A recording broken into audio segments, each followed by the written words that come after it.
My darlings, come closer. Sit with your tea, get comfortable, and let me tell you a story. A story that doesn't rush, doesn't break, it simply flows. Just like the river in it. Many years ago, on the quiet edges of Yorkshire, there stood a small moss-covered cottage beside a gentle river. People in the nearby village often spoke of it in whispers, never fearful, but always curious, for the cottage belonged to an elderly woman named Margaret Hollington. Most simply called her Maggie of the River. No one knew exactly why, but they all agreed on one thing: Maggie had a strange connection to that flowing water. Some said she talked to the river every night. Others said the river answered her back. But no one dared to ask her what she truly heard. One cold autumn evening, a young woman named Elena Carter arrived in the village. She carried just one suitcase and more sorrow than she knew how to hide. She had come running from a life that had grown too loud, too painful. She sought peace, silence, and a place where the world would not ask anything from her. She rented a room above the village bakery, where sweet smells drifted through the walls. The owner, Mrs. Weaver, a round, warm woman covered in flour, asked her gently, "What brings you here, love?" Elena simply said she needed quiet. Mrs. Weaver nodded. People run to cities for noise but to villages for silence. That first evening, Elena wandered down a muddy path that led to the river. The moon hung low, like a silver coin dropped into the sky. Mist curled around her ankles. And there, right at the river's edge, stood Maggie. The old woman was whispering into the water, her voice soft and steady, as if she were comforting a child. Elena froze, unsure whether she should speak or slip away. Before she could decide, Maggie slowly turned toward her and smiled, her eyes wise and ancient. "You've come a long way, child," she said softly. "The river told me you were coming tonight." Elena's heart raced. But something about Maggie's calmness made her stay. Day after day, she found herself returning to the river. And day after day, Maggie was there, sometimes humming, sometimes whispering, sometimes simply listening. Elena began to sense there was more to this river than water and stones. One night she asked, "Why do you talk to the river?" Maggie smiled gently. "Because rivers remember.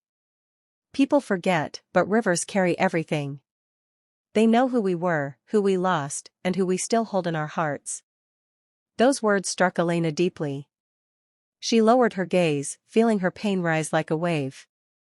Maggie touched the water and murmured, "The river remembers your sorrow too, Elena Carter." Elena blinked in shock. "How do you know my name?" Maggie only smiled as though she'd known her forever. As the days passed, Elena slowly told Maggie her truth. She had lost someone she loved, someone she trusted, someone who walked away without explanation. The silence he left hurt more than any words. She had come here to escape her memories, not realizing that running from pain only makes it follow closer.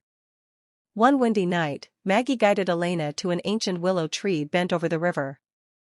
Its branches swept the water like long fingers. "This tree," Maggie whispered, "knows grief better than all of us." She placed her hand upon its bark and said, "Tell her." Elena hesitated, but the wind pushed gently at her back. She placed her trembling hand on the tree. "I loved someone," she whispered. "And they left me. I came here because I didn't know what else to do." Her voice cracked. Maggie nodded, the river softly tugging at the shore. "That is why it brought you." Then, one night, everything changed. A storm rolled over the village, fierce and wild. Rain slammed against windows. Wind screamed through the streets. The river rose dangerously, swollen and angry. Elena ran out of the bakery, soaked through, searching for Maggie. She found her standing at the riverbank, but this time Maggie wasn't whispering. She was crying. Elena rushed to her. "Maggie, you must come inside." But Maggie pointed at the churning water. "He's leaving tonight," she whispered. "He's finally letting go." Elena asked softly, "Who?" Maggie sank to her knees. "My son." Elena knelt beside her, stunned. "My boy drowned in this river 40 years ago," Maggie said through trembling tears. And I waited for him. Every night. I spoke to him. Or maybe only to my own aching heart. Thunder cracked above them. The storm raged. Maggie clutched Elena's hands. But tonight, the river told me I must let him go. The two women held each other as the storm tore through the night. The river roared, and then, slowly, began to calm. By morning, it rested as gently as a sleeping child. Maggie's face looked different, lighter, freed from a weight she had carried for decades. You helped me say goodbye, she told Elena. Elena shook her head. You helped me too. You showed me how to face what hurts. Maggie cupped her cheek. No, child. The river healed you. And now, it is your turn to let go. Elena walked to the riverbank alone. The willow tree rustled above her like a mother comforting her child. She took a deep breath, closed her eyes, and whispered into the flowing water, I forgive you. And I release you. The river carried her words away. Weeks passed, and eventually, it was time for Elena to leave the village. She visited Maggie before departing. Will I ever see you again? She asked. Maggie smiled gently. Rivers always lead you back where you're meant to be. Years went by. Elena built a new life, she worked, she laughed, she learned to love again. But whenever her heart grew heavy, whenever she needed a place where silence spoke louder than words, she returned to Yorkshire.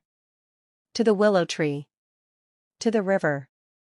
To the place where she learned that memories don't drown. They flow.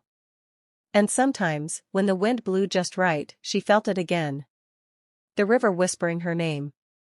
The end.